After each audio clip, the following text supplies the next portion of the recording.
The late autumn wind swept gently across Denver's quiet streets as the sun melted behind the mountains, painting the sky with deep gold and fading crimson. On the edge of Washington Park, a man sat alone on a worn wooden bench, staring at the horizon as if searching for something he had lost long before the world even knew it was gone. His name was Ethan Carter, a former U.S. Army sergeant and a single father raising his 8-year-old daughter Lily. Some people said he carried the softness of a good father in his heart, and others said he carried the scars of war in his silence. Perhaps both were true. Ever since he came back from his final deployment overseas, he had never really returned. His body walked on the soil of Colorado, but his soul still knelt in a desert half a world away. Nights often found him battling the ghosts of memory, while days found him trying to appear whole for the sake of his daughter, who looked at him as if he were the last safe place in the world.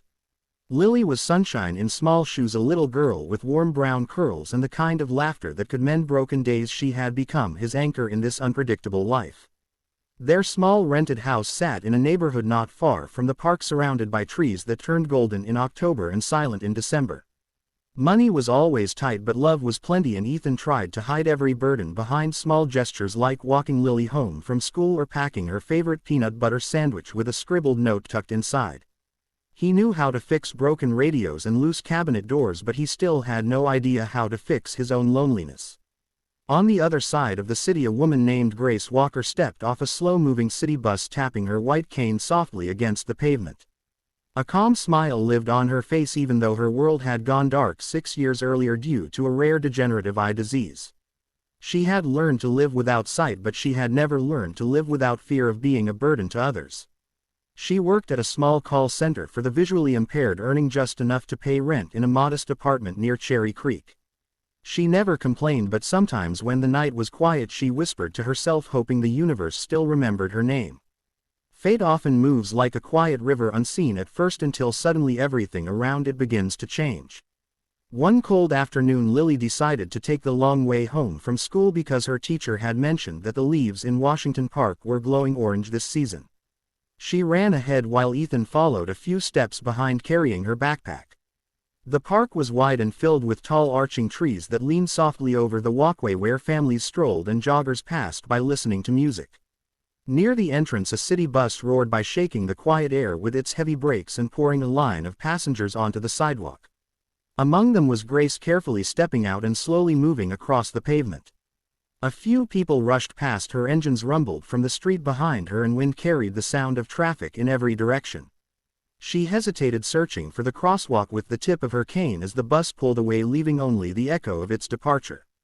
It was a moment Ethan would later remember as the beginning of something his heart had waited for without knowing.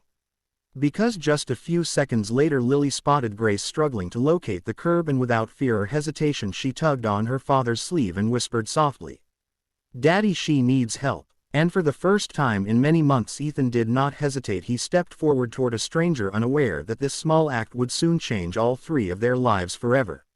Ethan approached slowly, giving Grace enough space not to startle her, and spoke in a calm, gentle tone, telling her that there was a crosswalk a few steps to her right. Grace turned her head slightly toward the sound of his voice and nodded with a faint smile, thanking him politely. Her cane tapped forward again, but the uneven pavement caught its edge and she stumbled. Without thinking, Ethan reached out and steadied her arm. Lily stood beside him, watching with a quiet admiration only children seem to understand before the world teaches them indifference.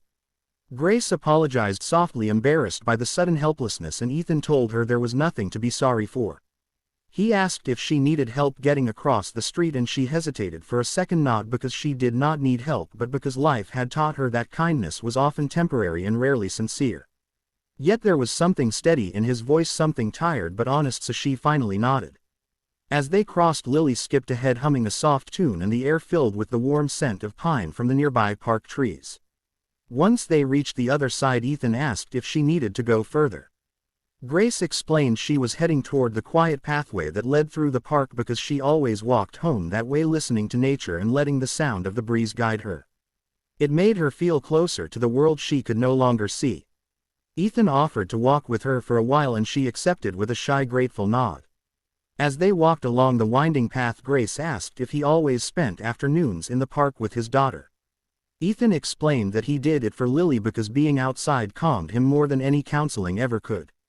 He did not mention the nightmares that clawed at him or the mornings when he could not breathe from the weight of memory.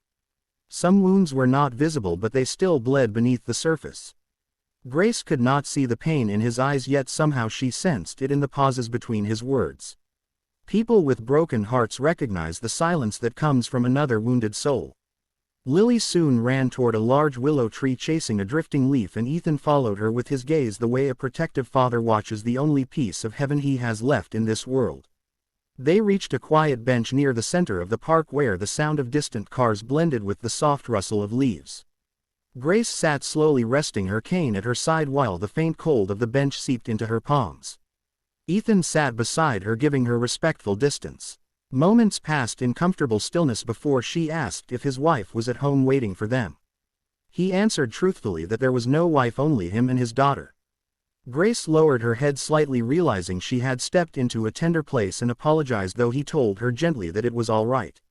Eventually Lily returned, climbing onto the bench beside her father and offering Grace a small maple leaf she had picked from the ground, describing it as golden like sunlight in autumn. Grace held it between her fingers, smiling at the gift. She could not see its color, but she could feel the warmth in the gesture. Before parting ways, Ethan offered to walk her home in case she needed help again. She declined politely, insisting she knew the route by heart and had managed alone for years. But after a few steps she paused, then turned her face toward him and explained that sometimes she was simply tired of being alone. There was a fragile honesty in the confession that startled him because it echoed his own unspoken truth. Their paths separated at the corner of the park, yet something lingered behind like a small flame refusing to go out.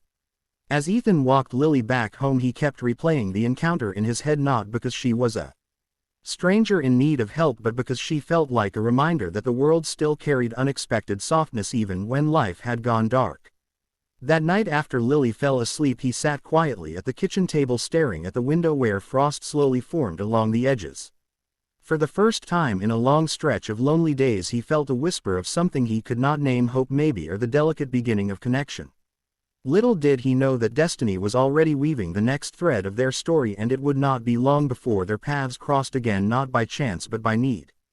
The next afternoon the sky was pale and heavy with clouds when Ethan finished work early and decided to walk Lily through the park again. The cold air carried a hint of rain, and the wind hissed softly through the tall pines lining the pathway. Cars moved steadily along the distant road, sending bursts of sound across the park while a heavy truck rumbled past, dragging a deep echo behind it. Lily walked ahead, holding her small scarf close to her chin and humming playfully while Ethan watched her with quiet fondness. As they neared the willow tree, they saw a familiar figure standing near the edge of the walkway, cane trembling slightly in her hand. Grace was facing the wrong direction, near a sloped patch of ground, unsure of where she was. She had lost her audio navigation signal when her phone battery suddenly died, and the sound of passing traffic had drowned out her sense of direction. A wave of anxiety had begun climbing into her chest before she heard the soft voice of a child calling her name and recognized Lily's little footsteps. Ethan gently approached and told her she was only a few feet away from the main pathway. The relief in her voice was faint but unmistakable. When she admitted she was trying to walk home alone, he quietly offered to walk with her again, but this time she did not hesitate. She accepted, as if her heart had been waiting for the safety of another human presence more than she had ever allowed herself to admit. They walked slowly along the winding pavement lined with tall oaks and crackling fallen leaves spread across the ground like a soft blanket of color. Grace talked a little about her past, how she once dreamed of becoming a painter before her sight disappeared, how the world she loved faded one soft shadow at a time until there were no colors left, only darkness and memory. Ethan listened without interruption, the way a soldier listens to the final echo of a gunshot after the battle is already done. When they reached a quiet wooden bridge above a shallow stream, Grace paused, her cane resting against the railing while she breathed in the damp scent of water and pine. She asked Ethan gently what he used to dream of before the war, and he hesitated because no one had asked him that for years. He admitted he once imagined opening a small repair shop and fixing classic motorcycles or restoring old radios and wind-up clocks. She smiled softly, telling him that dreams do not die, they only wait for courage to find them again. The words landed deeper than she knew. Lily skipped in small circles ahead of them, holding her arms out like a tiny bird dancing through the open air. Her laughter bubbled through the quiet like sunlight slipping through storm clouds. There were moments when Ethan forgot the heaviness he carried, and today was one of those rare moments. The ache in his chest loosened just a little, as if a hinge long rusted had begun to shift on its own. As they neared the park exit, a cold drizzle began to fall, misty at first, then thick enough that Ethan took off his jacket and placed it gently over Grace's shoulders before she could protest. She whispered his name like a fragile word, almost afraid it might disappear if spoken too loudly. When they reached her street, she hesitated again, as if refusing to let the moment end too quickly. Ethan wished her good evening and turned to leave, but before he could take more than a few steps she called out to him, asking very softly if he and Lily might visit the park the next day at the same time. He looked back, and for the first time since his return from war his voice carried a softness not worn down by grief as he told her yes. That night when he tucked Lily into bed, she asked if Grace would ever be their friend forever, the way children speak with pure certainty because they still believe that kindness does not disappear. Ethan brushed a loose strand of hair from her face and said maybe one day, in a way that meant he hoped for more than friendship but did not yet have the courage to name it. Meanwhile, Grace sat alone in her apartment holding the jacket he had draped around her shoulders, breathing in the faint scent of pine and old leather, the scent of safety and warmth she had not felt in years. Somewhere in the darkness behind her closed eyes a small forgotten piece of color flickered like a distant sunrise waiting to return. She did not know it yet, but her life was about to change again, not gently this time, but in the way storms shape mountains with force and blessing all at once. 2 days later the weather shifted and the sky opened wide, with a soft morning light dancing across the hills behind the city. Ethan and Lily made their way toward the park again, but today Ethan carried something extra inside him, a quiet anticipation that felt almost like purpose. He did not know why seeing Grace mattered so much, but something about her presence stitched a fragile calm across the parts of him that war had torn open. She reminded him that not all battles are fought on fields, some are fought in the lonely corners of the heart. When they reached the path near the willow tree, they found Grace waiting beneath its branches, cane resting lightly against her knee as if she could already sense them arriving. Lily ran forward and hugged her without hesitation, and Grace lifted her face toward Ethan with a smile that needed no eyes to be seen. They walked together deeper into the park, but the world was different this time, quieter, closer, softer. They talked about Lily's school and the things Grace could feel but not see, the warmth of sunlight on her face, the breeze threading through the pine needles above them, the humming wings of a distant bird gliding overhead.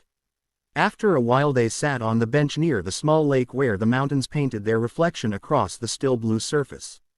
In the distance a line of traffic rumbled across the city bridge, a bus groaning slowly through the turn while a motorcycle roared past carrying its echo across the water. The sounds did not disturb the peace, they shaped it like the heartbeat of a living city breathing around them. Slowly Grace opened her hands on her lap as if bracing against fear and told Ethan the truth she had not told anyone in years. She said she had stopped believing that good men still existed, that people helped her out of obligation, not compassion, that blindness stole not just her sight but her trust in the world. Ethan listened and then told her gently that war had done the same to him. It had taken his sleep, his stillness, his capacity to believe that anything gentle could last. They were two broken people sitting side by side, but the space between them no longer felt like distance, it felt like a bridge. His voice trembled only once when he finally confessed that he did not know how to move forward in life, but he wanted to try if she would let him try beside her. Grace's throat tightened and she reached out slowly and found his hand by touch alone, her fingers brushing against his palm like a question seeking courage. In that quiet moment she said she had spent years trying to survive alone, but maybe God had not intended her to walk the road blind in every way. Maybe some angels do not have wings at all, maybe some just have wounded hearts still willing to protect. Lily sat curled beside them, leaning softly onto her father's shoulder, unaware that a new chapter had just begun, one built not from rescue but from recognition, two souls finding each other not because life was easy but because pain had shaped them into people capable of deeper love than most ever learned to carry.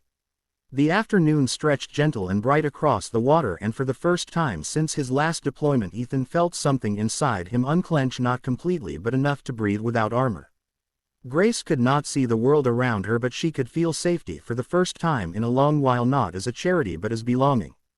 She had found not a stranger but a shelter, and Ethan had found not obligation but healing.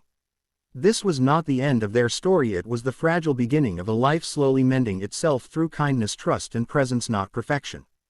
Some angels are not seen, they are felt, and sometimes they come walking quietly through brokenness wearing human hands. Dear viewers, if this story touched your heart, I kindly request you to share your thoughts in the comment section and let others feel the same warmth by liking and sharing this video with your friends. Also, do not forget to subscribe to the channel Kindness Quest for more inspiring stories like this.